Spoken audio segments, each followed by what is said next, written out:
Well, welcome back, those who were here this morning. Welcome for the first time, those who weren't. You are here for the afternoon of a special day, thinking about space, and this afternoon, place. We're going to hear about place making and development, making things work for communities, and much else. I'm Stephanie Flanders, run economics and politics for Bloomberg now. Some of you might remember a long time ago I was economics editor. I'm here thanks to Helen Marriage, who is part of the York Central development now, but has also been chairing, for many years, the arts company Artichoke. Well, I guess she's the director and I'm the chair, but she's been the dynamo behind that company that has brought, among other things, Lumiere Durham. We're going to have, well, I'm going to let Helen Marriage actually explain what the session is going to be about, but I would say there's just been a slight change. We're going to run through, we're going to have a sort of opening keynote and then go straight into panel presentations and a panel discussion, and then everything will be finished by 3:30. But Helen, do you want to explain what this is all about? Hello, my name's Helen Marriage. I'm one of the non-exec directors of York Central. Really delighted to be here today to welcome you all to this second session in our sponsored Focus Day, which is looking at the twin themes of the festival, which is space and place. For those of you who were here this morning, apologies, you're going to hear the same thing again. Those of you who weren't, I'll introduce properly why we at York Central wanted to be part of the York University's Festival of Ideas. It's obviously a hugely important part of life in York, where new ideas, innovations, challenges, and all of those issues that face us as humans on the planet come together to be debated in open forum. So this morning we explored questions of space and the challenges of both understanding the space and the discoveries that we're making and how one makes those intelligible to the public.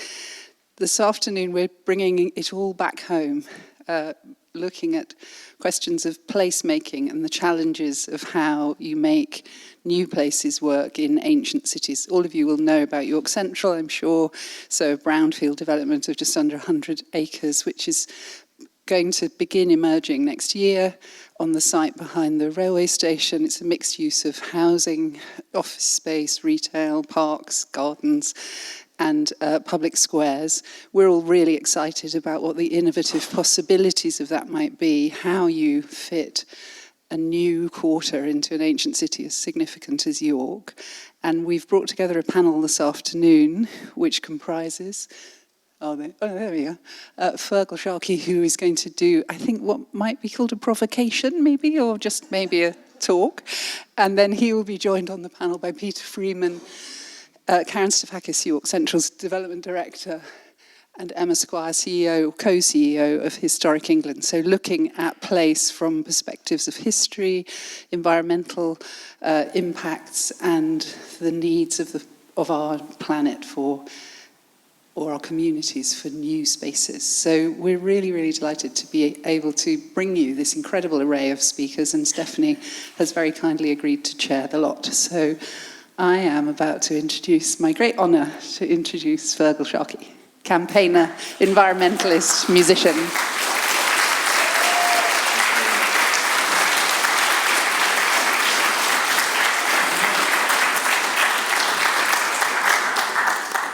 What an incredibly illustrious, kind, generous, and perfectly correct introduction. Thank you very much. And thank you to all of you for coming along, giving up your time, for the invitation, Helen, for Edward for putting me up to this. I will remind this, there is a day's fishing involved here. That's Edward's sacrifice. We'll work that one out. I wanted to begin talking to you and telling you about a man called James. Now, James was an electrician. He raised 8 children in Northern Ireland through the 60s and 70s at a time of some social upheaval and at a time that, as a parent, you might consider somewhat fraught. And by the way, whoever's running these subtitles with my accent, good luck. Now, James, like a lot of parents, had that driven ambition that his children would not have to face the same challenges, the same difficulties, the same kind of life, up at 5 o'clock in the morning, go to work for 12 hours, weekends overtime, just to keep things together. And what drove and motivated him most of all was education. Education, education, education. And for a very long time, James and his wife Sybil were doing really, really well. Several children involved in medicine, several children involved in teaching, journalism at national newspapers. It was all going fantastically well for the children of an electrician. It was quite brilliant until he came to number 3 son. That would be the one called Feargal, who suddenly announced that he was abandoning a very promising career delivering televisions for radio rentals for the opportunity to appear on Top of the Pops, which, if you were a reader of the tabloids in the 1970s, that clearly meant that Feargal was going to spend the rest of eternity driving expensive sports cars into swimming pools during some night of drug-crazed debauchery. I have to tell you, people, I have spent 40 years of my life trying to find that damn party deeply, badly, unsuccessfully. So I'm afraid the good people of York, you are my last chance. I'm dependent on you guys. Sadly, I think that James would be in some despair when we look at the world we're now living in, and particularly the environment we're now grappling with. Quite frankly, you've been lied to, you've been misled, you've been extorted, you've been cheated, and you've even been abused. For the last 37 years, you have been subject to nothing more than possibly the greatest organised act of criminality perpetrated against the people of England and Wales, and you've had little in return apart from greed, profiteering, financial engineering, political failure, and regulatory incompetence. You have, in short, been had. 37 years since privatisation, since we were promised a utopian vision, a market-driven vision of greatness, a future indeed so edifying it would glory in the delights of an unlimited supply of clean water. Our sewage would be quietly, efficiently collected, treated and disposed of, while our rivers, lakes and seas would teem with an abundant, nay, a diverse array of flora and fauna. And to top it all off, we have the cheapest water bills on earth. But the reality of this Thatcherite envisaged theme park has delivered nothing but pain, sorrow and anger. Water bills have already gone up 40% since privatisation, yet this year, for some of you, they've gone up by another 54%. A quite extraordinary idea. Today, every single river in England is polluted. Indeed, a whole town in Devon was poisoned last year by South West Water. Yesterday fined yet again £1.85 million for poisoning a whole town. And indeed, since 2020, water companies in England and Wales have spent 23,905,000 hours dumping sewage into our rivers and onto our beaches.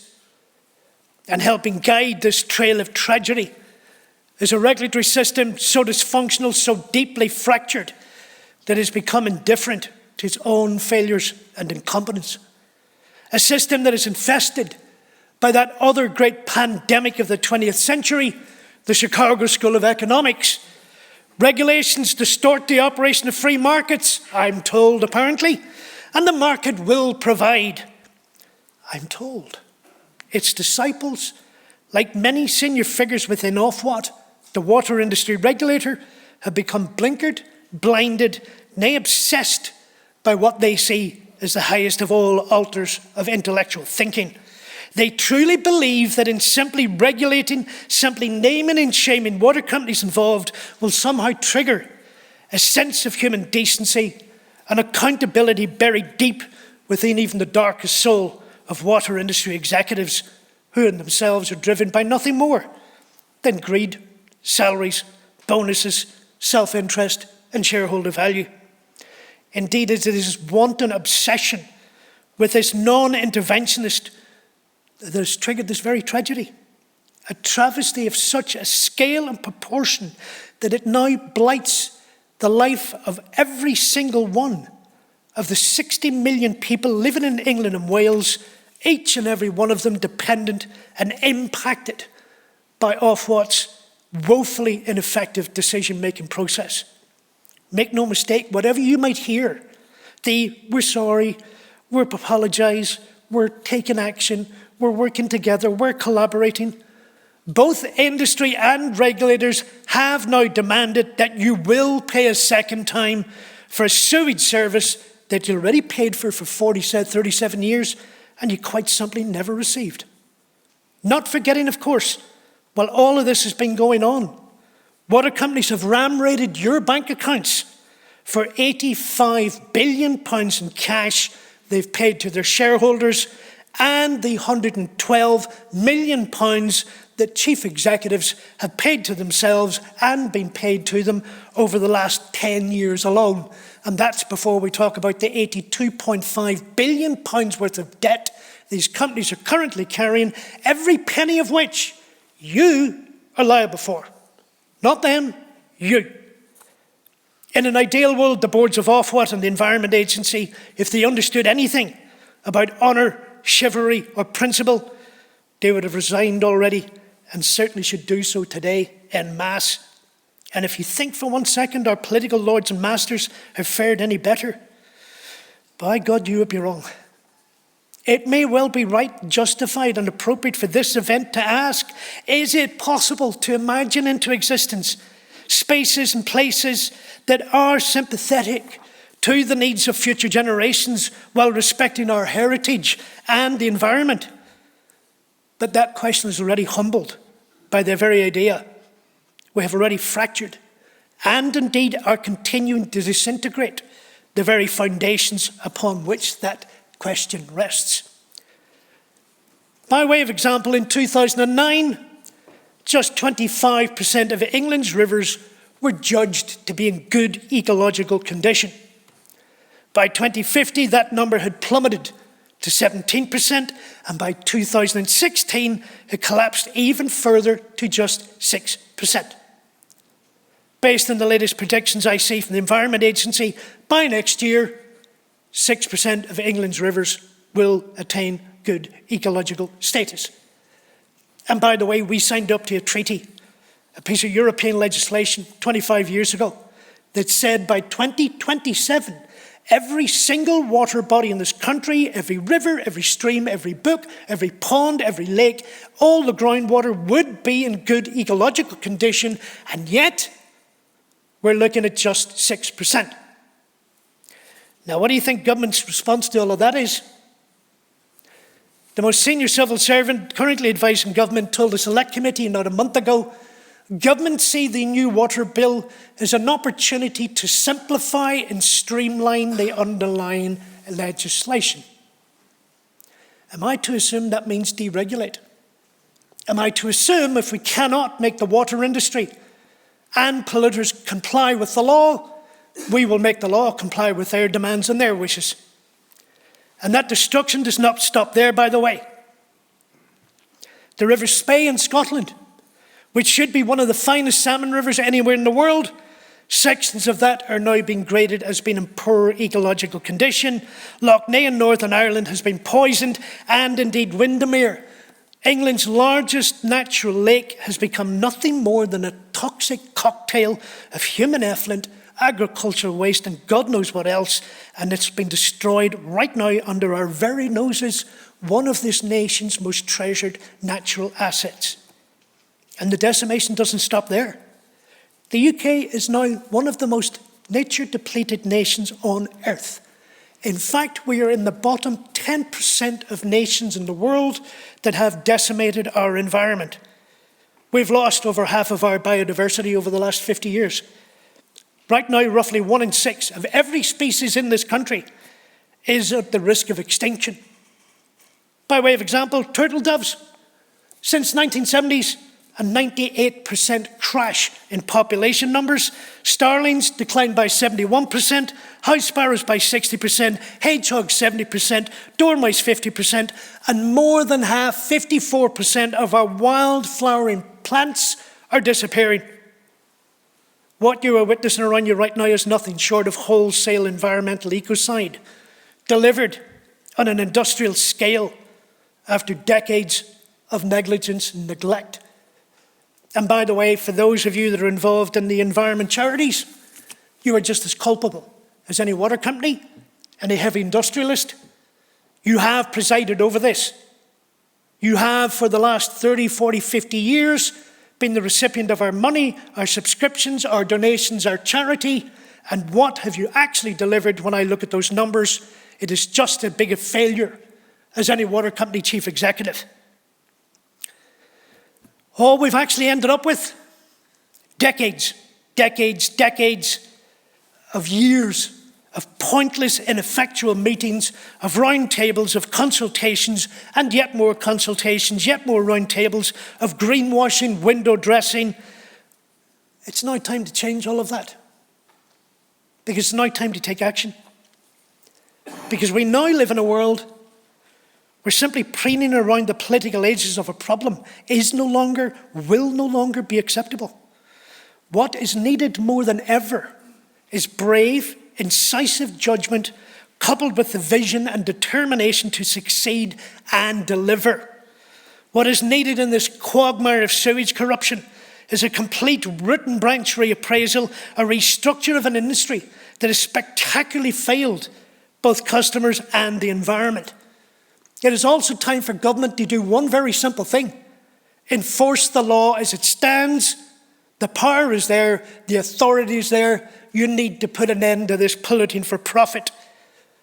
What is needed and what we should demand, as a very close friend of mine puts it, when the public demand change, leaders need to do much more than simply mirror back the word change.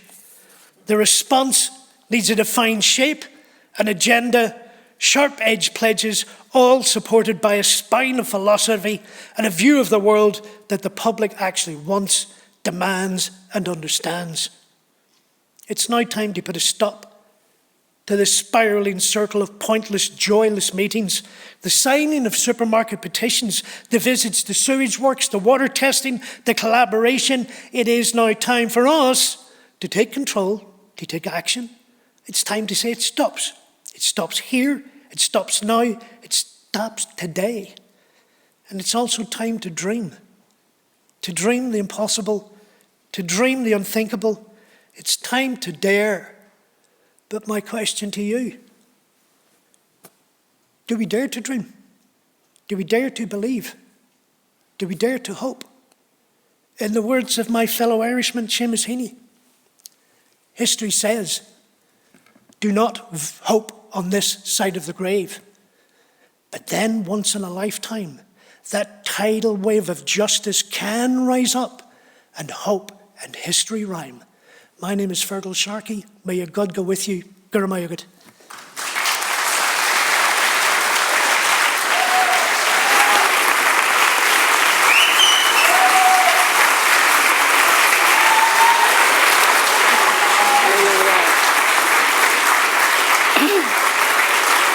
Thank you.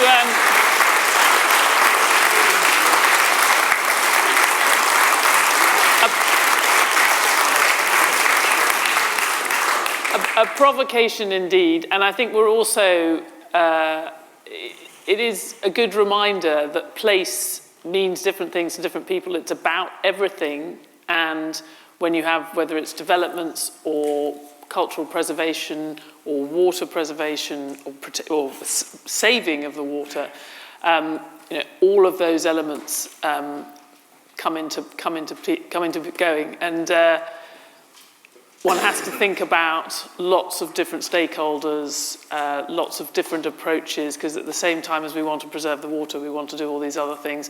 And developers are the ones who, at least if they're the right kind of developer, are trying to think about and manage all of those things.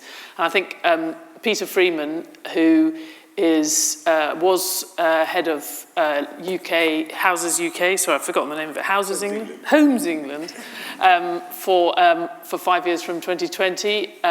But before that, had founded in the early 80s Argent with his brother. That company became very associated, particularly when you think of somewhere like King's Cross, came associated with a certain kind of development that was thinking about placemaking, was thinking about the whole, not just, filling a load of offices. So we're going to hear initially from Peter. We're then going to hear from Karen Stafeckis, who's the York Central's director. She's previously head of development at Development North at CEG, and she's been involved in numerous other projects, including bringing the British Library in Leeds. And Emma Squire, who quite recently became co-CEO of Historic England in job share with Claudia Cagnata. She had spent many years at the Department for Culture, Media and Sport and is also involved in lots of museums and galleries around the country. So we are going to have the full range. Those who were here this morning know we had a sort of very wide-ranging discussion about space, the universe and everything this morning. I think it'll be a similarly wide-ranging conversation, but first we will have about 7 minutes or so from each of the speakers. Peter, do you want to kick us off?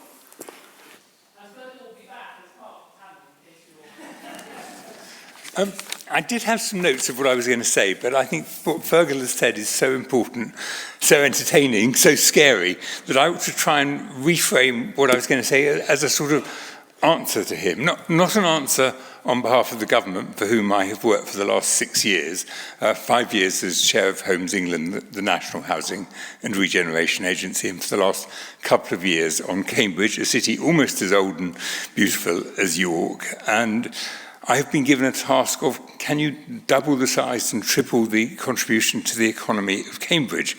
So it sounds scary. It sounds like all I can do is pour concrete and devastate dreams and fill in chalk streams. Feargal said to me earlier, the chalk streams in Cambridge are so dead and depleted now, you might just as well fill them in. I promise you I won't. We'll find a solution. We'll get the trout back. I started, having read history, briefly been a lawyer, I started at age 25 as a developer, and my first building was all of 5,000 square feet in Southampton. That's like an office building for 25 people.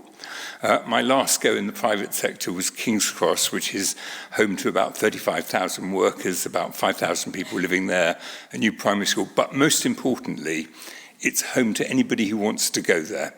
The very, very, very first thing we did before a single building was finished is we built Granary Square, which if any of you go to King's Cross and you just wander up from the station, I should have brought the photos, but words can do it, hopefully. You walk into a big square, it's about 4 acres wide, with 1,000 fountain jets that were deliberately designed so kids would play in them. There's no lip or anything to trip on, there's just a slight scalloping.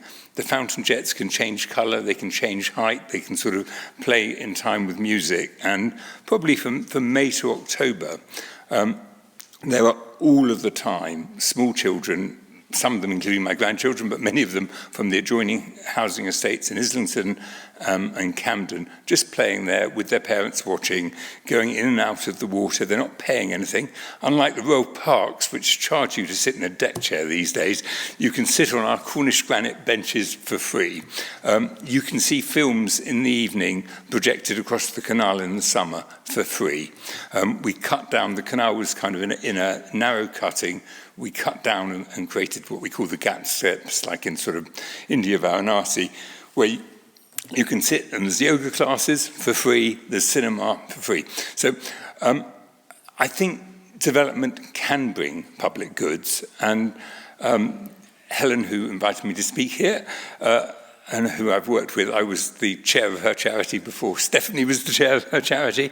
It is an extraordinary charity. It brings people into public open spaces. It makes people feel that cities are their own.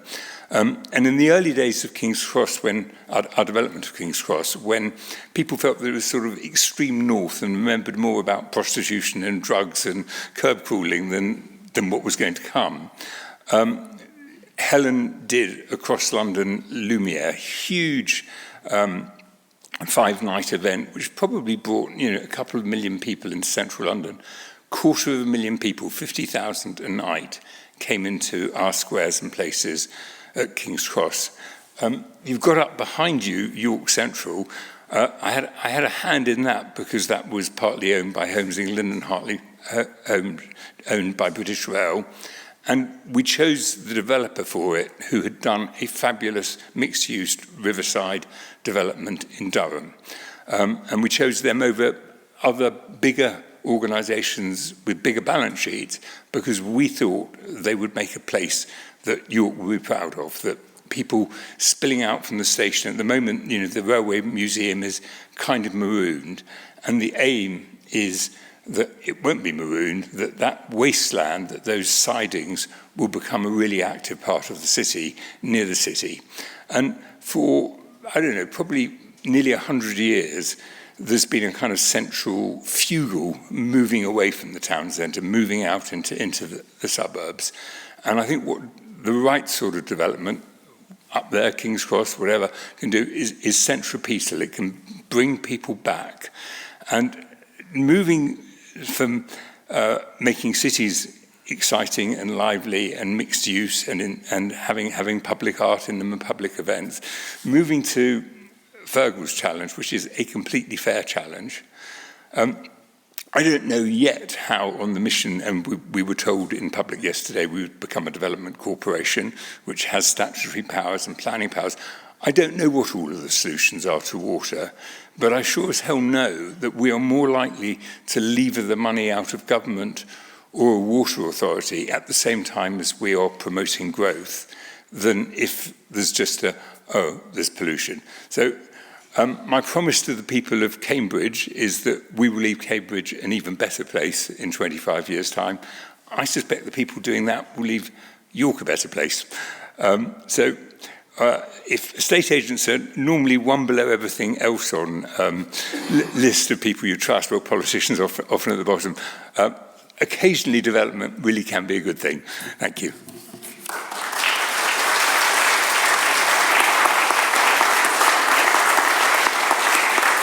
Yes, and Karen, I should say I had a missing word. I'm sure you'd like to be director of the whole thing, but you're director of development. But that does mean that she's responsible for York Central for the making it a sustainable place and community. Thank you. Good afternoon. So my name is Karen Stafeckis, and I am a development director, as Stephanie rightly says, with McLaren Regeneration, and we're part of the joint venture private sector property development company who are tasked with the huge responsibility and opportunity and joy of bringing York Central to life. For me personally, 20 years ago, almost to the day, I started my career in the property development sector. But prior to that, I actually started life as a geographer. I did my undergraduate degree at the University of Sheffield. And during that time, I undertook my dissertation studying the retreat of glaciers in the Spanish Pyrenees. The irony being that by the time I went to undertake my dissertation, the glacier was not much larger than the size of this room, and so my interest in climate change began. But during that time that I spent in Spain, during that summer when we had the Erasmus grants available, it was a fantastic opportunity there. I started noticing more about people and about places and spaces and buildings. And I became fascinated by this culture, particularly in Spain, no doubt thanks to the weather as well, that in the evenings, places would just come alive with intergenerational joy and activity. Little kids right through to older generations of grandparents playing, eating, speaking, communing, and all of those fantastic pieces of community that are so important and that cities should be able to cultivate. And so when I came back from Spain and moved forward a few years, in 2006, I started my employment life working as the first employee on the payroll of a startup property development company in the private sector. Whilst I was there, I simultaneously studied for a master's in surveying, and so I am now a surveyor by trade. But this gave me the opportunity to bring together my interests in climate change and in place, and to be able to think about what that responsibility, and I keep coming back to that word, but what that responsibility means to be able to deliver sustainable places, what makes a sustainable place. And for me at the time, that meant delivering a first pioneering green building, which we timed fantastically just as Lehman Brothers collapsed and the outset of the global financial crisis. But we weathered the storm, and I think that was testament to the fact that we had a product, if you could call it that. I like to call them homes, but we brought homes into the marketplace in 2008, 2009, and they were really well received. And I think that was because they were places that people wanted to be, because they had thought about energy and sustainability and community. So I think that idea of a mix of prices, a mix of tenures, creates not just great communities of and for people, but it also provides the backbone of the infrastructure, which is so important to help that community to thrive. And what I mean for that, by example, is by having a mixed-use development where you might have some commercial space and you might have some residential space. They use energy at different times of the day. So an office will generally use cooling through the day. People from the office will then go home. Residents then come home back to their homes, and they use more heating. And having that energy balance and understanding the profile of how we use energy across the day, I think enables us to think creatively about how we can be more efficient, how we can be better, and how we can start to think about some of the challenges which Feargal has articulated so beautifully and which are so systemic in the way that we deliver places, to make sure that we can think creatively and deliver better, efficient, leaner, greener, cheaper places to live.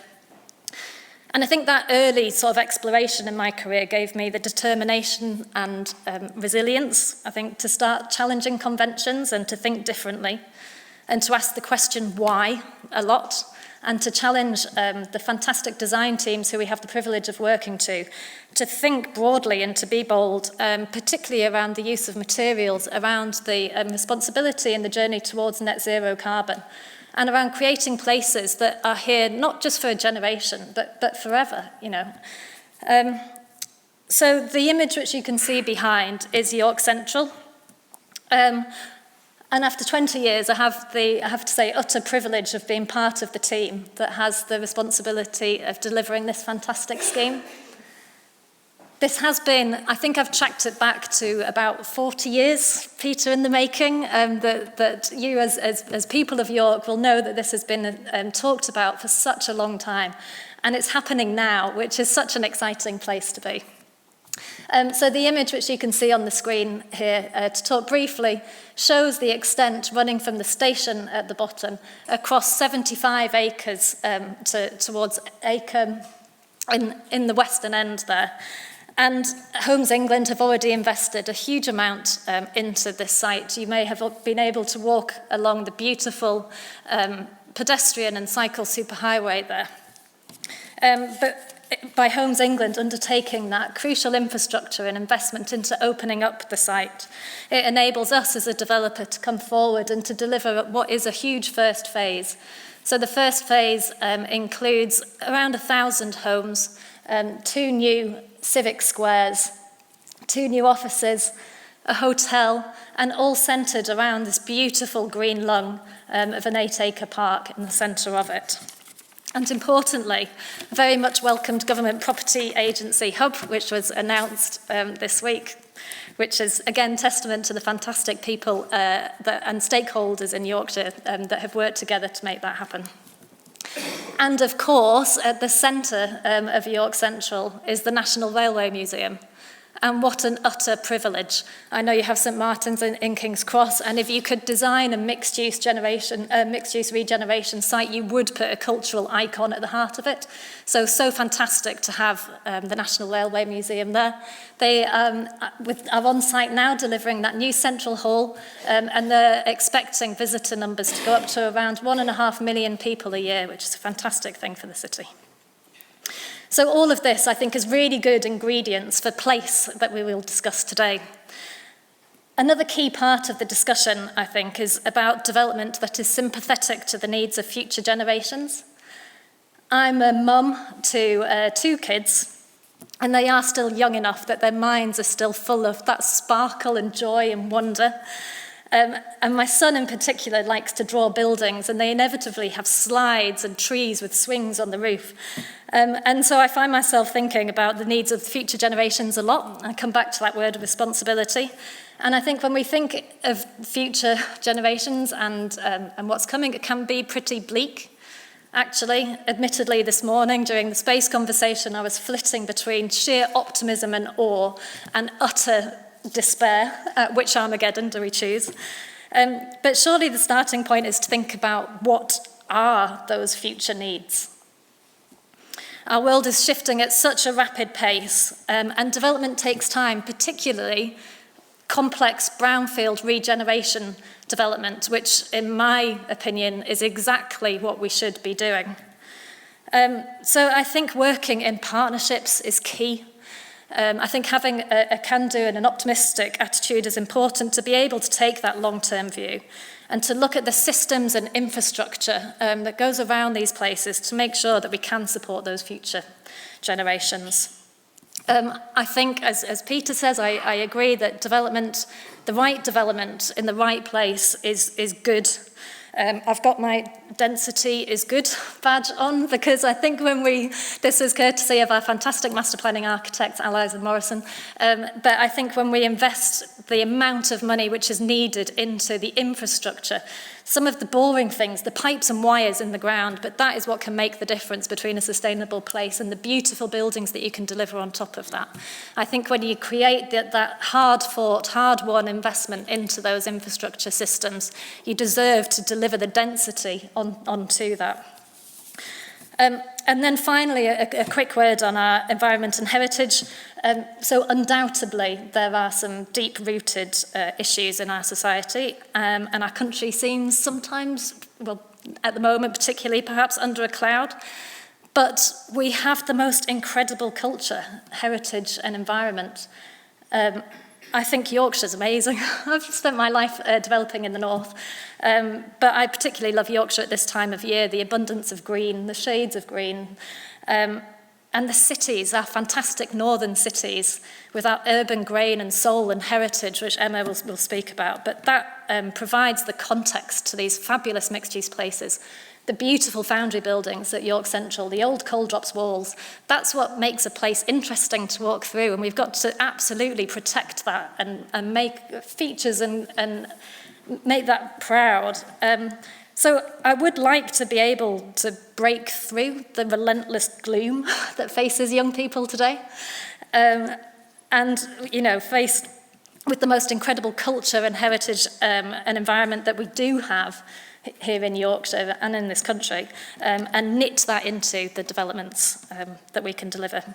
So fantastic to be here. It's really a privilege actually to have space to think about some of these ideas, so many thanks to the university for inviting us, and I look forward to thinking collectively on these issues. Thanks.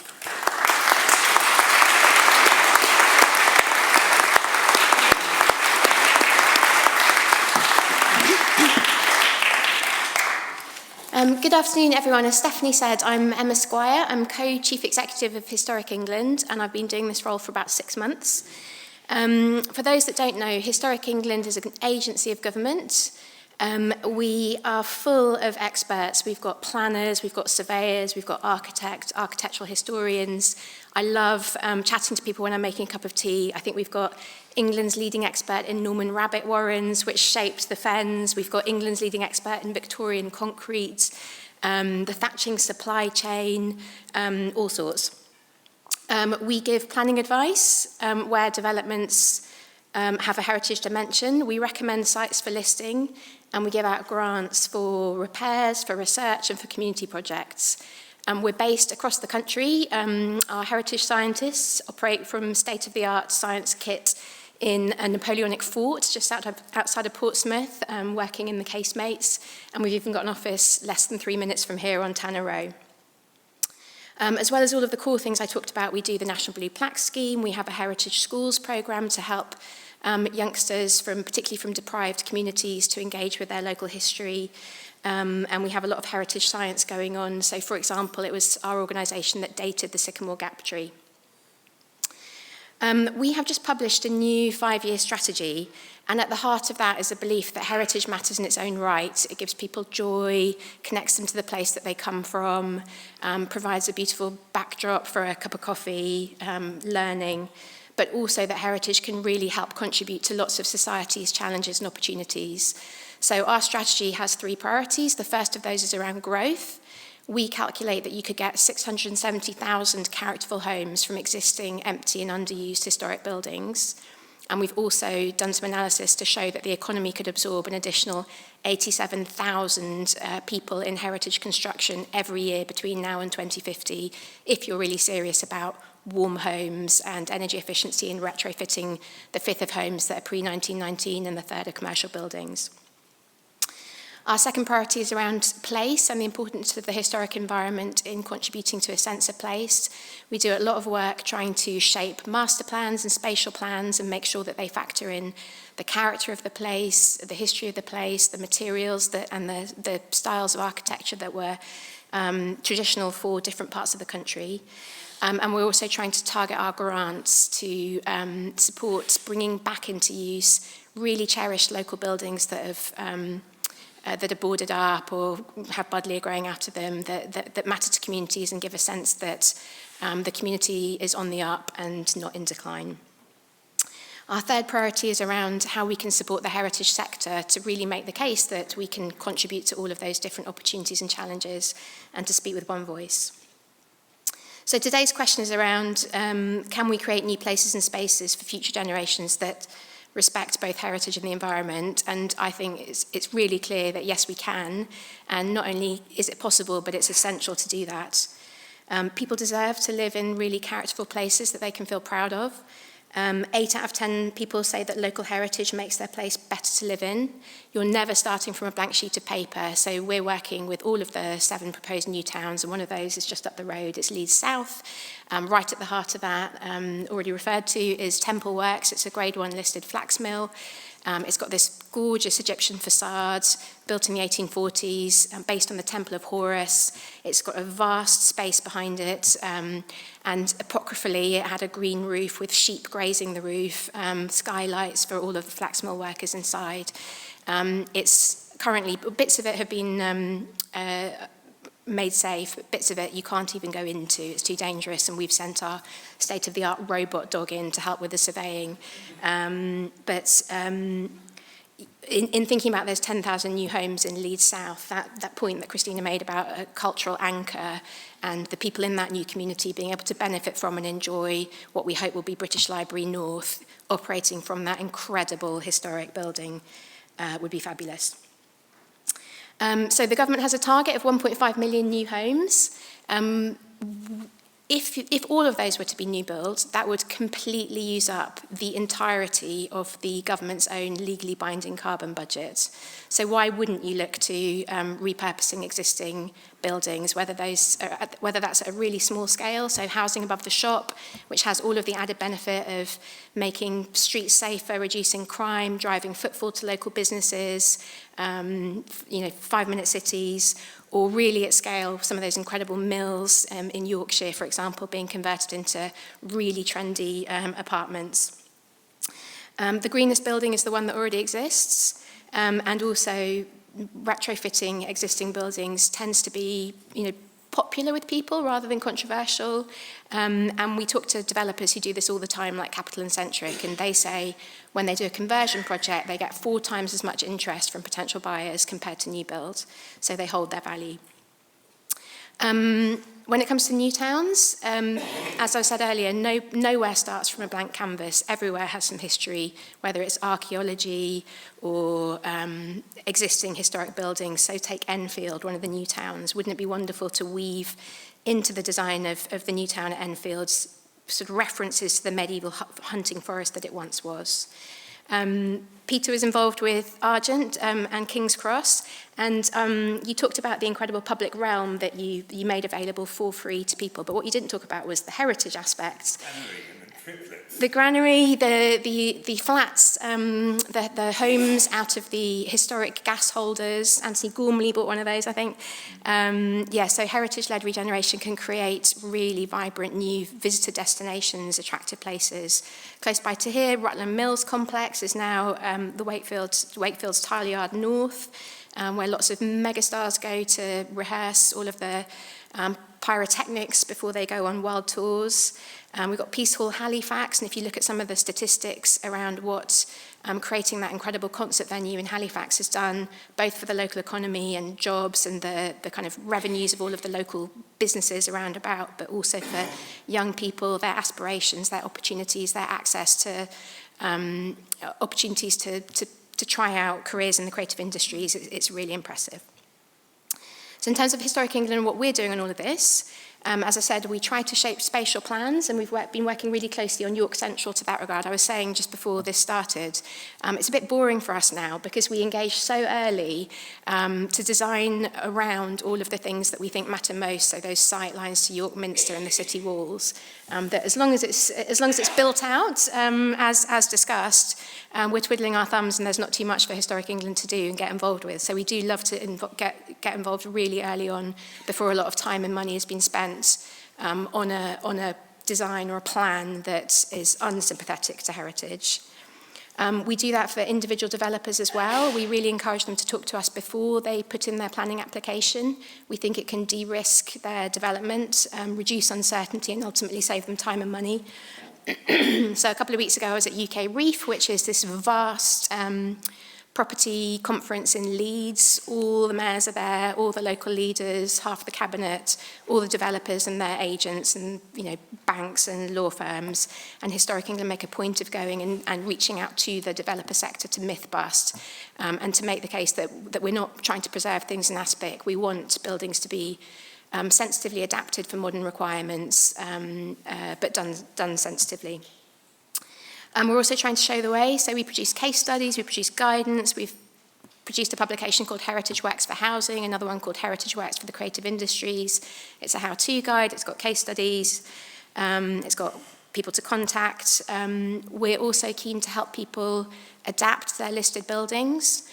So again, we produce guidance both for local authorities but also for custodians of listed buildings to help them navigate energy efficiency and renewables and which ones are going to work best with traditionally built buildings, be most likely to get consented. And we're trying our hand at being the middleman. So we published a heritage investment prospectus a couple of weeks ago, marketing 20 sites where the current owners are either looking to sell or looking for a partner, 20 empty buildings, all of which could be suitable for homes. And if they were all converted, it would create 1,500 homes, whilst also bringing back into use some really incredible buildings, from breweries to old school houses to a swimming baths. So we'll see how that goes. Here in York, we worked with PJ Livesey on Terry's Chocolate Factory and on the Quaker Hospital, which is now the Retreat. And so, yeah, we really enjoy helping to breathe new life into buildings whenever we can. And I think the one message I would want to leave everybody with is to feel that heritage is an opportunity and not a constraint, that heritage can lead to a better outcome for current and future generations and for wider neighbourhoods and wider communities, as well as those directly benefiting from the building in question. It can lead to places that are more distinctive, more sustainable, more meaningful to the people that live there, and places that endure. Thank you.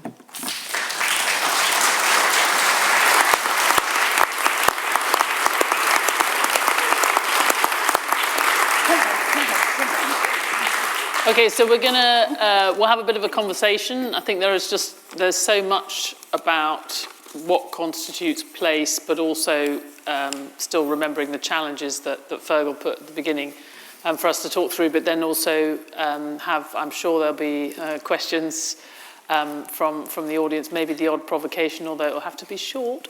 But Feargal, I think I just wanted to put to you, because I spend most of my time focused on the economics and politics of the world, but also of the UK. And obviously we almost take a pride in how terribly things are going in the UK, that we've somehow got a unique combination where we haven't done nearly enough growing, we haven't had nearly enough entrepreneurship, creativity and growth, and that's produced this big disconnect or shortfall in what we had in terms of growth. So if you just go up to the global financial crisis, quick moment for economic chart here, but we have about a 25% shortfall now in the size of our economy and our own income per head relative to what we would have if we just carried on growing as we had for decades on average before the global financial crisis. So something weirdly went wrong in that period. And yet, at the same time, we were not growing, where we were leaving all these places behind. We were somehow managing to destroy a lot of the environment and wreck different parts of this country. So I guess my question to you, Feargal, is we clearly do. What are the developments that for you do work that you would support? I mean, we obviously there's the bigger story of what needs to be fixed in other places, but it seems to me it's often the places that have not been developed that have been forgotten and left behind, where you've had some of the worst degradation of the environment. There are many examples. One of the ones neglected and forgotten. There are 3 parts of the planet that have chalk streams. There's only 250 in the whole planet. Little bit in northern France, most of them in southern England, the 3rd place in the world. These are unique. They're a freak of geology 80 million years ago. East Yorkshire. Up in the East Ridings, there are 5 chalk streams. I did check just now, forgive me, I was looking at my phone. Every single one of the 5 chalk streams in East Yorkshire is currently classified as being in bad ecological condition. That is diplomatic code for ecologically dead. They're extinct. Places where people think about it and talk about it. Challenge for Peter. Beginning of May, the weather's getting hot. Cambridge is surrounded by chalk streams, about 10% of the total population, global reach. Someone sent me a picture of a new development in the centre of Cambridge, next to the railway station. Water been sprinkling the grass outside the new development. That's water taken from the aquifer, depriving and decimating those very chalk streams. The Cam itself, the Ree, the Granta. So we're actually destroying our local ecology simply to go grass outside the development. Given that this country needs to have growth, I just think the challenge is also, and I said there's lots of other things that the people here can't fix. Well, they fit. But what is a good development as far as you're concerned? None. I genuinely cannot think of one. Otherwise, we would not be. Where in the world is that being done where in the world does it work? Well, broaden the canvas. That's very simple. You can go to Switzerland right now. You can go to France right now. They've cleaned up any amount of their stuff, any amount of lakes. It's all, Europe right now has more designated bathing spots than we have in this country, or even come close. In Scandinavia, do they make it work? Yes, because ultimately what we're all talking about here is having the political leadership and the systems in place that can deliver the growth, that can deliver the housing, and whilst respecting and maintaining the environment. And in the UK, we've let that collapse. You have a developer who's not responsible for the privatisation of water, is not responsible, has not been Ofwat. I mean, I'm not saying Peter, I'm just saying, but Peter's challenge was, you have a lot better, a developer who's thinking of a multi-use place that he wants people to go to, is going to have more sway trying to fix these problems than an area that doesn't have that potential revenue stream as well as other kinds of streams coming down the track. Here's the thing, we've been playing that argument with governments for 40 years now. And we have. Since that whole advent of Tony Blair and the then Labour government, it was all about economics and all about the trickle down and all about the investment. And that's one of the reasons we're in this situation with the water companies right now. Government is still terrified of doing anything that'll upset the bond market. The truth is, those companies need to be brought back into public ownership. All right, we can't get into a bigger discussion about economics. The reason they're but it's important, guys. We've got to get back to place. We can't have a conversation about the whole of the future of the UK. Let me finish. The point being, all of this is a balance in the juggling act. Right now, that juggling act has been woefully, badly mishandled. I'm afraid, Peter, even with all the good intent in the world, you can see what the response here. This is the whole country right now. We've lost trust, we've lost faith. The systems and our institutions have lost their credibility. Quite frankly, we don't believe a bloody word out of anybody's mouth right now, and something's got to change. Okay, but I don't think that's the case. Well, okay, what's the point? We can have a field fight. It's like, it's not... It's fun to say this, but I mean, none of us here are actually responsible. You know, we can all get very fired up, but we can also just think about right now, what would applying these principles look like for York Central or for any of these places, rather than just calling for a new government? Because, you know, I can help you right now. One of the big challenges Peter's got, in England right now, even as we stand, we need to find another 5 billion litres of water per day by 2050. Otherwise, London and 25 million people physically run out of water. There was towns and cities over the weekend having their water supply deliberately, blatantly, willfully cut off by the water company. So if we want to build that, yes, and that's why I made the comment, what we need now more than ever across all of this conversation is leadership and people with the drive and the ambition and the ability to deliver it. And right now, I'm struggling to find it. But if that conversation to be had, Peter, I'm happy to have it. Yes, this is broadcasting. I think the thing is, anybody who's been a developer for 45 years is by definition an optimist. And I believe that things can be fixed. About 5 years into the King's Cross development, the chief executive of Camden Borough Council, the chief planning officer and the chief finance officer said they wanted to come to one of our board meetings. And we thought, God, are we in trouble? This is like the headmaster, the housemaster, everybody is coming to see us. And they came in and they said they just wanted to say that this had been the most enjoyable and exciting part of their entire careers. And they were definitely going to move their own town hall to our development. So you can get it right. You know, there are thousands of people every day in King's Cross enjoying it. I think the same will apply there. In Cambridge, the water problem is absolutely intense. Feargal is right. But in the short time we've been there, we didn't come up with the solution, but the solution had been sort of festering around, but we have run with it, as well as a major new reservoir, and the country hasn't built a major new reservoir for ages.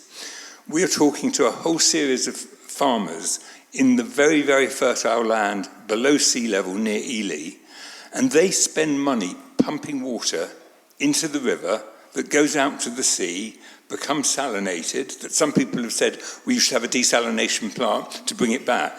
We're going to keep the water on their land, save them the pumping costs out, and have more fresh water for Cambridge because we are capable of coordinating something on that scale.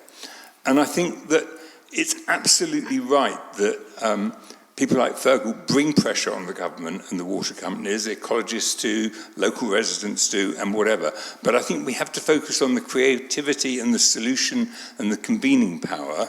And the reason at an advanced age of 70 I've taken on Cambridge is I want to prove Cambridge can do it. And you know, it's a particularly interesting city to do it, not only because of the history and the Grade 1 listed buildings, but part of the university is the Cambridge Institute for Sustainability Leadership. It's the only institute like that in the world, which is both part of a university and gets 80% of its income coming from banks and house builders and chemical companies to tell them how they can improve their own sustainability footprint. There's the Bennett Institute in Cambridge, which is absolutely committed to trying to find better social policies. So as well as building a lot of homes and a lot of jobs and growing the economy, I think there's a chance to actually show how things can be done better in the interests of everybody in the country and the world. And Karen, how are you? Because we're sort of asserting that this is also going to be part of the York Central thinking, but just on some of these issues, just building on what you said, how are you thinking about that in this development? So I don't disagree with anything that you said, Feargal. And I think it's a really complex and systemic issue that covers everything that you've spoken about, from regulations to politics to billing. But to answer the question, Stephanie, we are thinking really hard about this because for everyone that lives in York, you know that water is in abundance and very much an issue. And so at York Central, we are attenuating just under 6 Olympic swimming pools worth of water on site. That's a massive amount. To hold that water back, so at times of peak rainfall, that doesn't get into the sewer system. So that's what we're doing at York Central. It's not the answer to the whole. As I say, it's a systemic issue, but I think that we're doing all that we can on this site to be able to hold that water back, to attenuate it on site. And there is a perception, and you were sort of making the case, Emma, about brownfield sites. And I guess some people will be surprised to hear sort of, heritage, your side of it, the heritage side, talking about wanting to do brownfield sites, and you made a very eloquent case. But how do you tackle that perception that it's easier to just build? Because I suspect it's these very fresh developments that are often causing the biggest problems, not the mixed-use ones, but just like putting a load of housing next to the motorway and there not being enough infrastructure around it, and has caused many of these issues that Feargal's talking about. Brownfield has to be part of it. But is that something that's really getting across to people across the country rather than just at these big developments? Yeah, so just to be clear, the Historic England position is always retrofit first, so reusing existing buildings, adapting them, rather than brownfield or greenfield or grey belt or anything else. But if you're doing greenfield, you may not even, you said you should, but you may not even be talking to you. Well, you'd be surprised where you find archaeology and scheduled monuments. So, but where there are new developments, we obviously want to be involved in making sure that they respect local character. So most of our focus when it comes to sustainability is around carbon, and what I was saying earlier about how repurposing existing buildings is far greener than building new. But when it comes to water, we're thinking about it from the other end of the lens. So we're thinking about the fact that rainwater goods, so drain pipes and things, on Osborne House on the Isle of Wight can't cope with new wetter weather driven by climate change, and droughts are causing subsidence on affecting historic buildings and affecting maintenance needs and costs. So we are thinking about adaptation, climate resilience and those kinds of things, rather than drinking water supply and the health of rivers. Is there any, because I know we've kind of gone into sort of big territory, but I think we also are trying to just think about place. Was there any questions coming out of this so far? Yeah, I thought there would be. That's why I thought I'd go. Okay, but can you just, and Feargal's going to say something, but can we try to have like the sort of raising cadence at the end of a sentence that's associated with a question rather than a speech? Ironically enough, I think Yorkshire is about to become a litmus test for all of what we're talking about. Yes, York has particular problems with getting rid of floodwater during the winter, but let me remind you all, Yorkshire was actually the first place in the United Kingdom to move into a hosepipe ban not 2 years ago. So there's clearly something very dysfunctional going on at a local level, where there's too much water, we can't get rid of it quick enough during the winter, it's causing huge amounts of damage and cost around York, and yet as soon as the sun shines and stops raining, Yorkshire runs out of water and reservoirs being drained and everything else.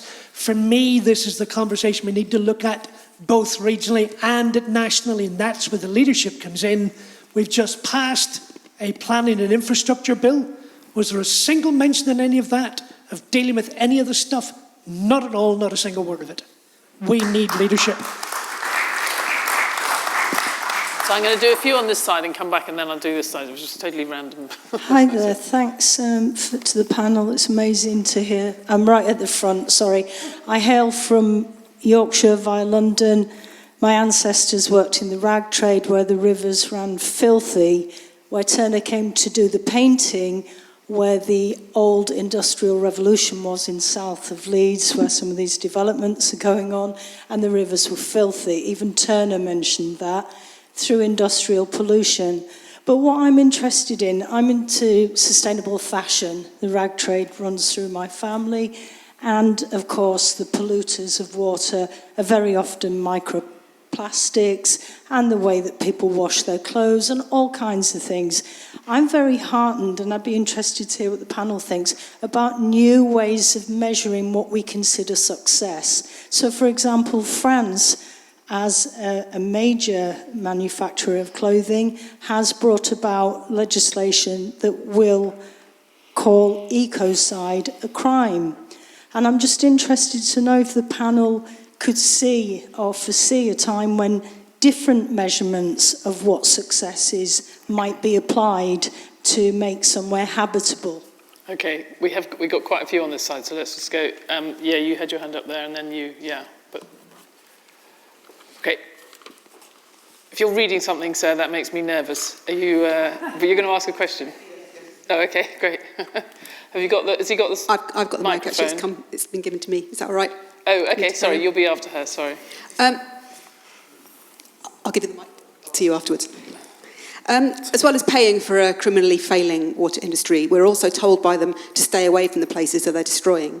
We have a choice of swimming in polluted rivers or reservoirs which are clean but aggressively policed, effectively, to keep swimmers out. Swimmers, along with fishermen, Feargal, are in the vanguard of whistleblowing the state of our rivers. And so this kind of connection that comes through those activities begets guardianship, it's caring, it's about belonging. York Teardrop looks like a site with not many gardens. There are going to be people living there that don't have a lot of green space of their own. They're going to be increasingly needing to cool off. There's one footpath that leads out of York along the river from there, and then you're into a desert of access. So in order to belong, we need places, and to care for places, we need access. So it's a policy question, really, about where the access is and where the sense of belonging to our wider landscape, not just in our homes, not just in the direct community, but in the blue and green spaces that surround it. Okay, and could you pass the mic? Thank you very much for all the speeches. This is controversial. It's about Temple Mill in Leeds. I know it very well. I'm glad you've preserved it. It's a fascinating place. I saw it about 30 years ago, and there was a Harmsworth going back to 1930. That had it there. Well, I used to call it the Esner House. Was it Luxor? Because I went to Esner, and I thought it was based on a house in Esner. I might be wrong. I probably am wrong. But you said it's Luxor, because I've been to Luxor as well. Temple of Horus in Esder. Oh, sorry? Yeah. Right. Temple of what? Good. Temple of Horus. Sorry. Oh, Temple of Horus. So yeah, it's 1842 construction. Well, 1838 to 1842 it was built, and it was designed by an architect called Joseph Bonamy, on behalf of the Marshall brothers, who were integral to the flax working industry. Actually, but so yeah, it modelled on the Temple of Horus at Edfu. Got that we had three from that side, where we're thinking about new measures. We're thinking about Temple, but the new measures of success. But also this question of access, and I guess a sort of specific thing around, maybe you want to respond to the point about the access for... Access to green spaces with this. Yeah, so York Central is a really interesting site because for, back to sort of pre-rail industry, so before the railways came, it was a market garden, but since the railways have been there, nobody's been able to access this, and it's entirely ring-fenced by the rail, which is East Coast Main Line, which forms that border all around it. So permeability is a real issue of it, and something which is so important to bringing brownfield spaces forward. We've got to be able to make not just the new communities on site, but also to connect into the fantastic communities that we are lucky enough to have around the site, you know, people in Holgate and Lehman Road. So in terms of physical access that exists already, there's only three points and a fourth one on the way. So there's Lehman Road underpass, there's the Marble Arch next to the Royal Mail building, and then there's the bridge, the new bridge coming over Wilton Rise, which will be a fantastic addition. And then the incredible feat of engineering from Homes England to lift what I think was the largest crane in Europe, was used a few weekends ago to deliver the new steel sections for the bridge over the East Coast Main Line to connect into Water End. But I think your question was also around access to amenity and that feeling of belonging, and that residents need to be able to see that green space. And I agree with all of that. So we, on each of the homes, I think you have an access to a private, a semi-private and a public area. And absolutely the denser part of the development. So we've got one block which is around 500 apartments. That will be a specific choice, I suppose, to people who want to live into an apartment on there. We've got around 80 homes which have private space, private gardens or courtyard spaces. But then we have this fantastic central park as well. And that's a park which is open to everybody, and we've worked to connect the desire lines, the connectivity, so that as you come through Lehman Road and under the tunnel, there is a new boulevard which takes you straight through the homes, which just on the other side of St Peter's Quarter, if I point upwards, that takes you straight through and into that park, which is intended for all to enjoy. And it's a huge new green space right into the city centre of York, which I hope will be cultivated and enjoyed by all. Worth just saying as well that there's a fantastic organisation in York called St Nick's. I don't know if anybody is here from there, but they have helped convene various groups of expertise in biodiversity and ecology and local people who have a real passion for particular species, whether that's a particular type of beetle or an insect, or the seed bank that we can collect from the railway sidings. So we are trying to work with that local expertise as well, so that this is done with people who know the area best, and that we can cultivate that with them. When you talk about, I know you were talking about something slightly different when you talk about different measures of success, but it did strike me, particularly when I was listening to Emma, that have we also, at least at the margins, when we're thinking about development and we think about the constraints that developers are under, and obviously the perception often is, which drove some of the planning and infrastructure bill, was the idea that it's too hard to do some of this stuff, even as it seems to have been very easy to pollute and do all these other things. Was there too much emphasis on net, or was the balance off in terms of the sustainability being conceived in a global net zero way more than in a local sustainability, local kind of wildlife, water way? Has that been one of the things that, at least for a while, was off, do you think?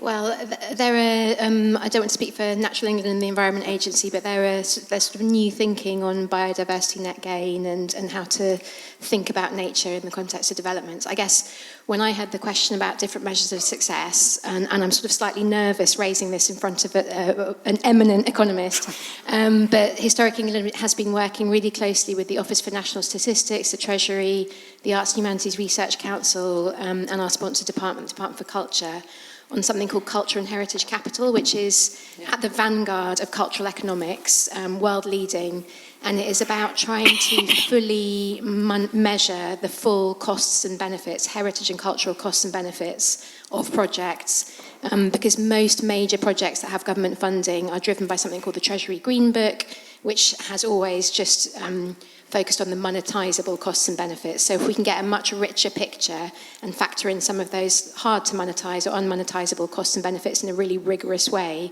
then it might drive different decision making. So we are hoping, it's a multi-year project, we're hoping it will influence the Treasury Green Book and every project going forward, whether it's High Speed 3 or Cambridge Development Corporation, not just cultural and heritage projects will fully factor in those wider costs and benefits, and DEFRA has done this before us when it comes to natural capital, and we're learning from the process that they went through. I was going to say, because the natural capital was a useful exercise. Yeah.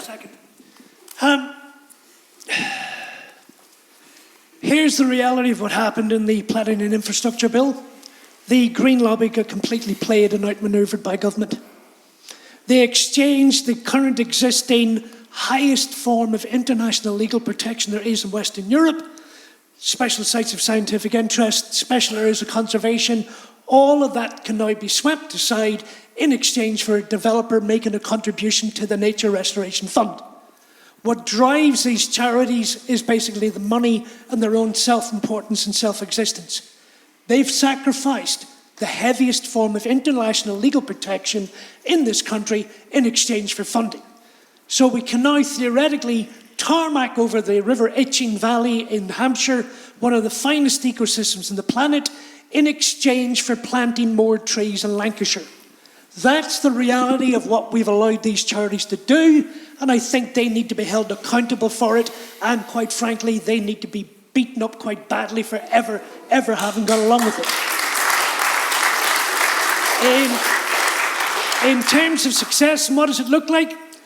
Actually, ironically enough, my applause to the people of Yorkshire, because it was a group of ladies in Ilkley on the River Wharf that took the determination and had the drive to ensure that that little bit of the River Wharf in Ilkley was the first ever bit of river in England designated as a bathing spot. And it's now driven that whole idea. Until about 2 weeks ago, there was 13 sections of river designated as bathing water. thanks to the Clean Oakley campaign, 12 of those 13 spots were carrying do not swim advisory notices. Success is when anybody in this country, without fear of harm, without fear of interruption, without concern to their family, can take themselves and their family to the nearest bit of river and enjoy it for the amenity and the wondrous thing that it is. And we're a long way off it, but that looks like success to me. On these things, did you want to comment on the questions or on? I'm on the government payroll, so I have to be careful in what I say in response to Feargal. I completely agree that success is anybody should be able to swim in any river. My Christmas present for my 5 children was a dry robe because I'm a regular swimmer in ponds and rivers. I was out on New Year's morning. That's a kind of really visual, tangible proof of success. I'm sure there are lots of technical scientific proofs of success in terms of microbes or nutrients or whatever, and it's important that we work on them all. I'll take some issue, but not that much, with what Feargal said about paying off-site premiums for being allowed to develop and sort of degrade BNG in one place and restore it in another. The problem is most development is relatively small, and they cannot, if development goes there, necessarily make it good on that site. What I think is difficult is if the money then disappears into an anonymous pot.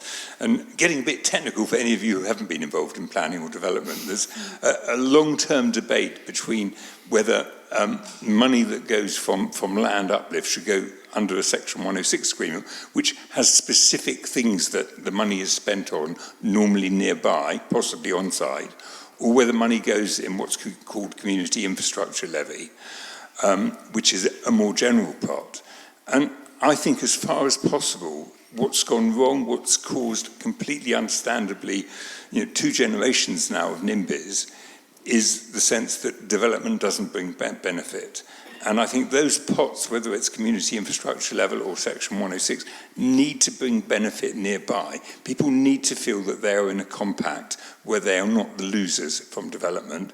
And I think the whole placemaking movement, the mixed use, the making places active and open, not cul-de-sacs, not gated business parks, is about making the public feel that they can benefit from development in the way that when you go to an old European city, you want to walk into the heart of that city where the old square is, where there's outdoor dining, where there's a church from maybe nearly as old as the Minster here.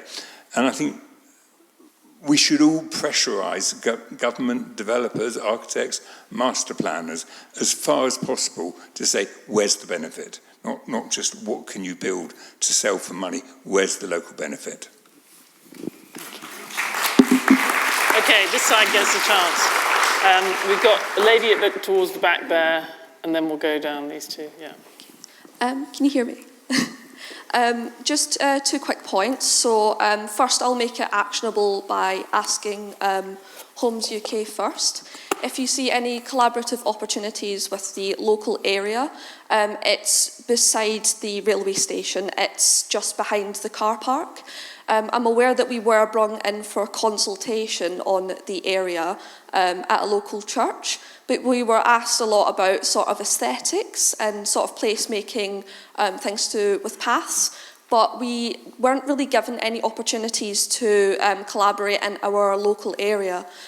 We actually have a beautiful communal gardens there, but it was a previous Brownfield site, and it was actually fully funded by the residents who are from very underprivileged backgrounds. There was no funds given from the council for it. There was no opportunities for development in our areas. And I think what you were saying about supporting younger generations was really important, because in our local area, we don't have any parks for the children, and there's a lot of children there, and they're forced to play on the street with a lot of glass and dangerous objects, and we have a lot of strangers walking through it every day, and it's quite an unsafe area. And we didn't have any chance for collaboration, unfortunately, with the York Central project. So just a bit more consultation with the local area on that aspect would have been good. Just the second part about heritage as well. I think there was a bit of a misleading suggestion that the heritage of York comes from purely the York Minster and York Walls, or that was like the main focus. I would actually argue it's also the working class community as well, and the contributions from the Rowntree factories and the previous historical inhabitants of York in those ways. I think it's really important to build on that heritage. And just a last point, I am part of the Ecologist Network as part of St Nick's, and what I will say is that we have went wholly underfunded, and many of us, including myself, go without pay at all. We don't get paid at all to do it. It's purely off of our own backs, and even park ranger positions, which I applied to do, I had to back out of because it was a full-time job, but without pay. No pay at all was given for it. So just more collaboration, please, and more opportunities for paid positions for underprivileged people in the area to actually work on their own areas and have agency over their own areas as well would be excellent.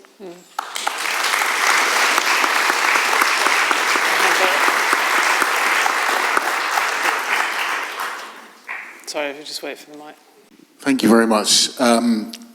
At the risk of making myself almost as unpopular as Feargal there. He seems very popular. There is, well, he's popular in this context, not so much in others, but there's a capability gap.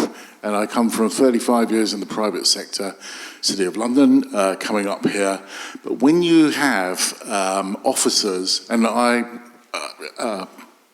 anyway, when you have officers, one side of the table being paid about 30% of the clever people, the other side of the table, is there any surprise that we get had? That's one thing. We can do something. Well, now the answer isn't equalise that pay gap. The answer is to hold those in power accountable, and that is something that we talked about aspirations around the table. That's years away. That's fantastic. We should do that. Holding people accountable, you can do right now, and I highly encourage people to hold people accountable. Sorry, I hesitate to ask, but you mean just by voting them out, or what? Well, there are people much cleverer than me that can figure that out, but we have a vote. Well, no, because it sort of depends on what it means. Because if you're just, there's people holding people accountable for what they've done, or just chucking them and trying someone else, which is slightly different. You know what? I'm going to cede to Feargal here because he's going to say something much better than I. I'll give you a couple of simple examples. This is very loose, by the way. In the middle of Mayfair, there's a company called Hacklew. You may be aware of them, Peter. Set up 30 years ago by 3 people who used to work for MI6. They provide corporate intelligence and strategy advice. Thames Water, I've reason to believe, paid them over £1 million for the last 12 months. What do you think Thames Water were expecting in return for that? The Water UK, the trade association, the lobbying organisation for the water industry, until quite recently was employing a man called Peter Mandelson. What do you think they were expecting back in return and Peter to do for them? The truth is, if government goes ahead with this water bill, which it shouldn't, you should start tomorrow by writing to your MP and demanding government enforce the law we already have, because it's more than enough. That'll do, and make sure government understands if you do not fix this, you will not see another election out of here, because we'll make sure you'll never see power again. Right. Your voice is a huge one. Use it well. We're going to try and keep vaguely on the rails. I know it's great to have a lively conversation about place and about lots of other things as well, but here, and then we will get to you. Hi, I want to follow up on the question there about the separation between people and the processes that are supposed to serve them, which Feargal really kind of kicked the whole thing off with. About 5 years back, Peter, your colleague Peter Denton came up to York to a meeting I was in and talked about not wanting it to look as if Homes England were coming to York and doing stuff to York, but he said they wanted it to look as if they were doing stuff for York. And I asked him the question, what about doing stuff with York? Yeah. And what I want to ask you as a panel is, do you see there as being a difference? And if so, do you see that as being important? That's really good. And just, yes, the lady here is very patient.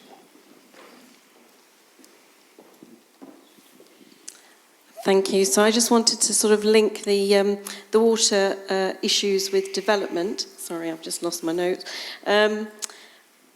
So Switzerland, that Feargal mentioned, I think they took about, I might have my statistics slightly wrong, but I think they took about 20 years to fix their water. I think they started in a place that was as bad, if not worse, than the UK.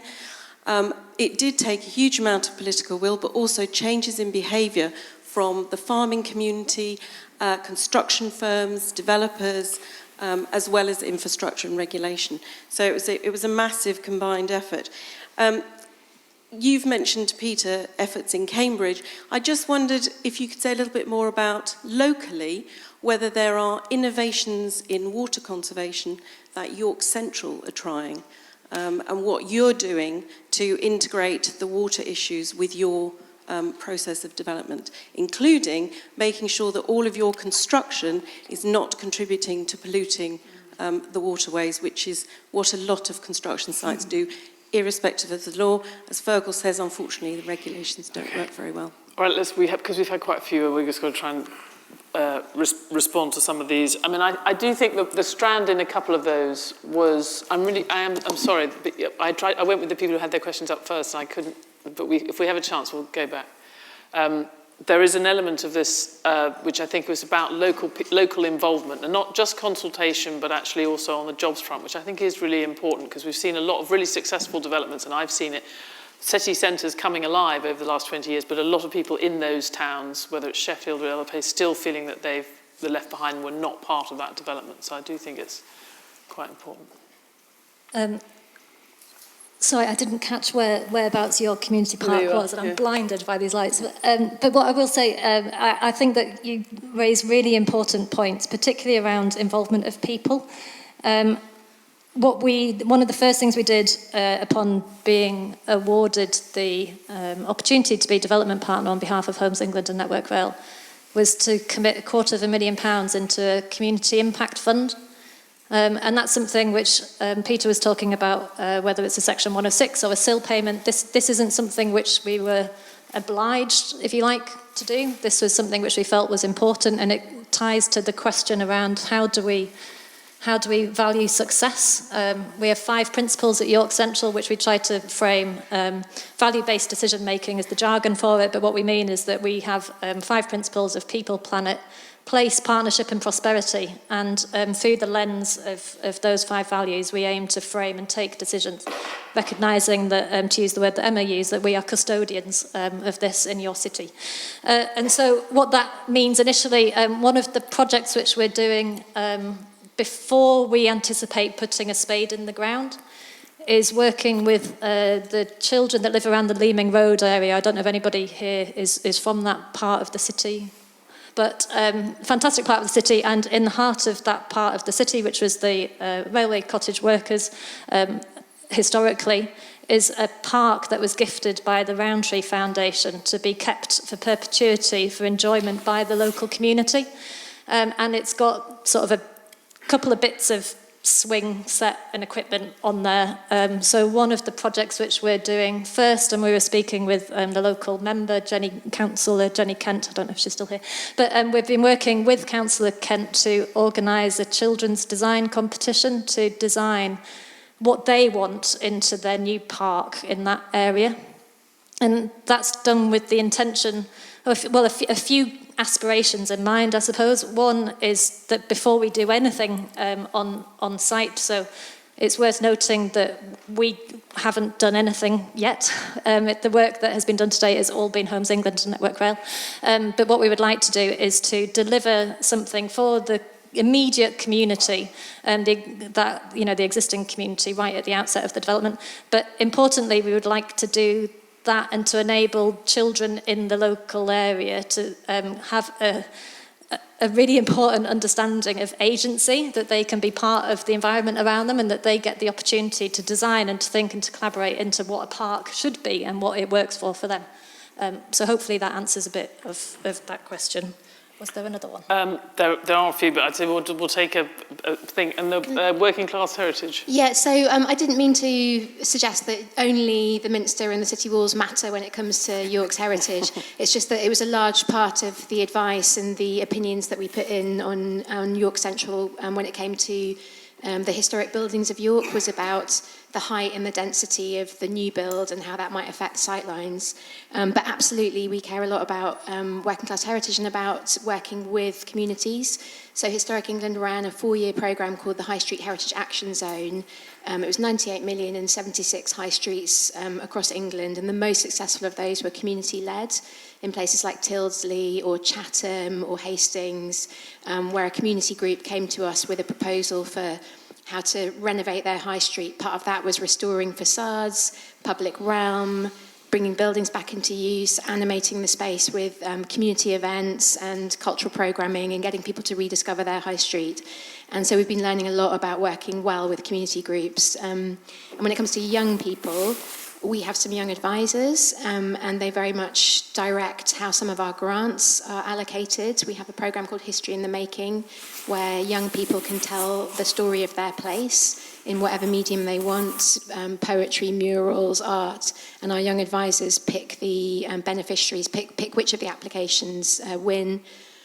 And through the Blue Plaque scheme, we're also trying to tell more stories of hidden stories of people that had national significance. So our very first Blue Plaque in Bradford was for the first black matron in the NHS, for example, or Jack Leslie, who should have had a cap for England but didn't because he was black, or Clarice Cliff, the working class ceramicist.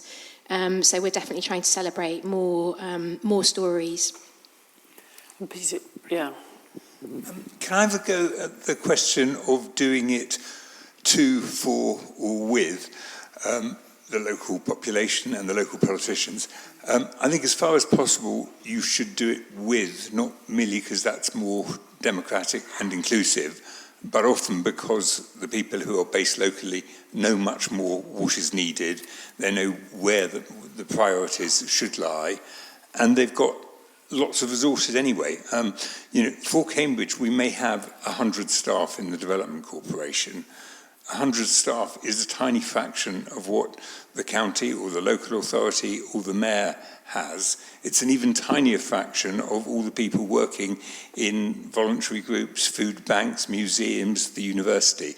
And so I sort of go back and forth between all sorts of different groups. Last week, I was with people running food banks, and there are areas of real poverty in Cambridge. This week, I was with the director of the Fitzwilliam Museum, which is one of the best museums in the country. And kind of my job is to pull together where are the gaps, and often to get people who are already there to help each other more than they are. So, I think a lot of people in the tech industry in Cambridge, which is what's driving its growth, are completely unaware that there's sort of 2 generations of poverty and unemployment, because actually Cambridge was quite a significant industrial city and it lost its industry. So I think it's about making the right decisions for the right outcomes. To make the right decisions, you need to get the right information, which means with the local grain. And to actually implement it, the local grain probably has the manpower, particularly in the voluntary sector, to do it. Okay. We're going to run out of time, but I'm going to do one on this side and one. So this woman very keen to ask a question. Would you like, if you pass the mic? Sorry, can we have an answer to the water innovation question? Yes. Sure. Is that okay? Yeah, of course. Sorry, so your question was around what innovation at York Central on water innovation. Water conservation and ensuring that your construction sites aren't polluting the local river. Sure. Okay. So on water efficiency, so we've done quite a lot to date, given the stage of design that we're at. But where we've started from is if you think from the point of opening a tap, that's so how do we make the homes, buildings, offices, machinery, mechanical, and electrical plant and equipment as efficient, as water efficient as possible? So we start with what you call a lean approach. And to make that, to reduce those volumes. And we have put that into the contractual design information of all of our design teams. So we have a suite of key performance indicators, if you like, of targets that we report on and that we must meet, and we drive that through our contracts to deliver against that. So that on the efficiency side of things. And then there are some more and new interesting technologies coming through all the time, whether that's aerating water flows through showers or taps to make a droplet of water go further. Lots of various different things which can go into that. And then, importantly, I talked about pipes and wires, and it is a bit tedious and perhaps not the most exciting part of development, but it's so important. And I think delivering that below-ground infrastructure is really key. So we have, as I mentioned the attenuation previously, we are attenuating, holding on to water that falls onto the ground, using that as far as we can, wherever we can on site, and then holding that back in significant volumes before that can then be discharged through a hydroback and a slow flow back into the river ooze. So that, I think, is the approach which we're taking in terms of water efficiency. And then in terms of contamination through construction process,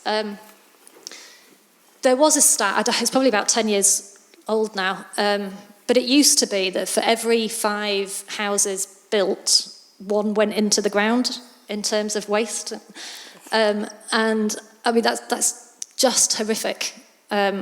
And I think as an industry, as a construction and a development industry, we are quite good at innovating, but also a bit slow at innovating as well. So I think we've come leaps and miles in the last 10 years. About that, there's all sorts of various contractual processes which we can do now.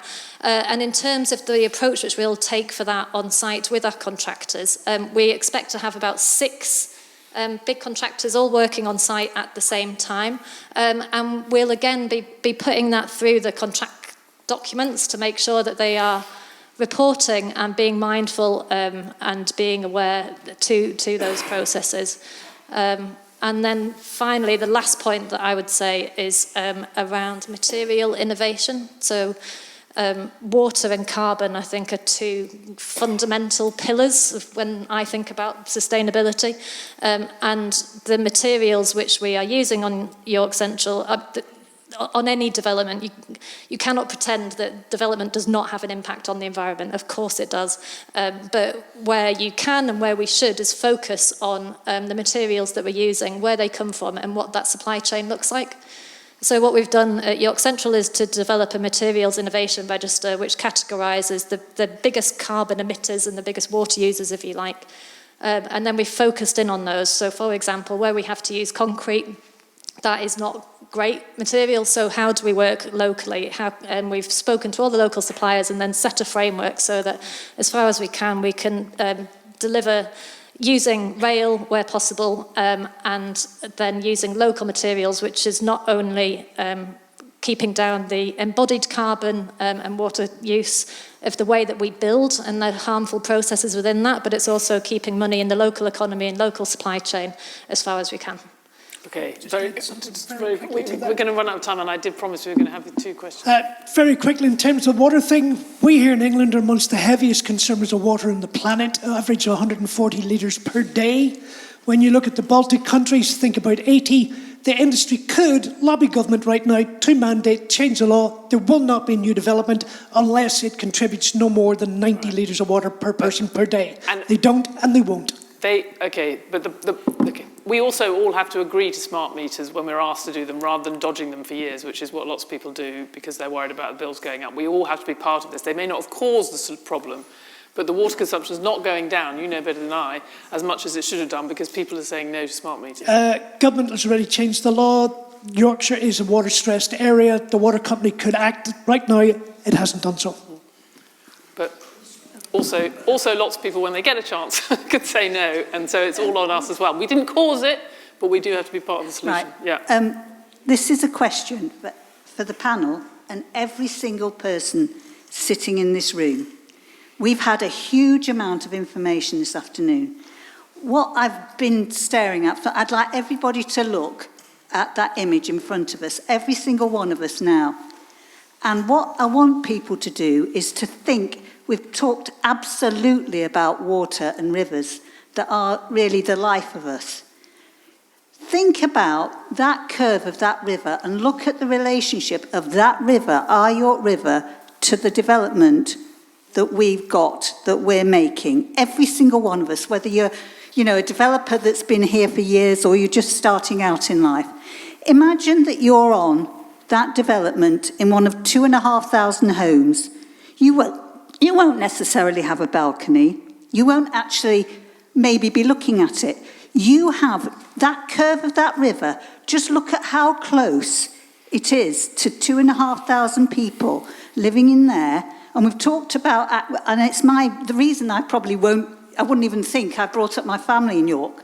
The access issues are huge, but more than that, and with my history, and my uncle survived the Wood Ghetto, I think with that nearness to that river and the lack of ability and the lack of imagination about all the planning of what we're going to do for the people that have a relationship to the river, there is none. There is absolutely none. And I'd like the question to everybody in this room is, what are you going to say in response to the Festival of Ideas? Because I'm sure there's a feedback loop to say what imaginative you could do or what actually actively we could do to make everybody rethink the way this is happening. Okay. One last... Yes, I'll answer that question, the lady's question. Firstly, before it was Central York Central, it was called the teardrop, but it could easily be a water drop if we look at the shape, which is coincidental for the discussion. What can we do? We can write to our MPs and we can move it up the agenda. The next election may well be hung. It could be a coalition. Often the larger party, they have to adopt some policies of the smaller party. But sometimes the top three objectives of the smaller party can't be accepted by the larger party, such as nuclear power. But hopefully, river water and spaces and greenery, and people want to swim and they want to fish. Gone fishing's hugely popular. Everyone comes to Poolbridge Farm from hours away to swim. So hopefully those 5, 6, 7 policies of smaller parties, the larger party will have to do that and either enact the existing legislation or bring in or give some teeth to Ofwat or change it completely or nationalise it again. I don't know, but thank you to all the speakers. Thank you, Stephanie. Well, you've done my job of in some ways capturing a narrative thread through this. We obviously had, Feargal, to some extent, in a good way, hijacked it, but we've managed to talk about place and water and how bloody difficult all this is. But I appreciate all the contributions from everybody and from everyone on the panel. Everyone's had a discussion in good humour and good faith, which you don't always get these days. So thank you for that too.